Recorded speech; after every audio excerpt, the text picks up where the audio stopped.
Hello everybody, today in front of me I have Nothing Phone 1, and in this video we would like to show how you can download and install the Opera browser on it. So first of all, open up the Google Play Store. At the search bar type in Opera, just like so. Once the needed app is found, click on this green install button and wait for the installation process to be executed. Now we can just go ahead and open the app.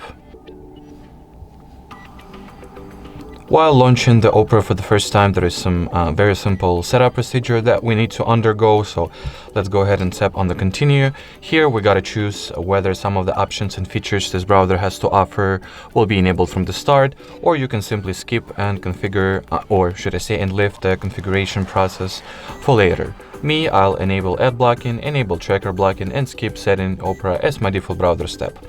And lastly, there is the page that allows us to either customize the permissions and accesses that we would like to grant to Opera, or either allow everything that it needs, which I'll do myself. Alrighty, and that will be pretty much it. So thank you so much for watching, and bye-bye.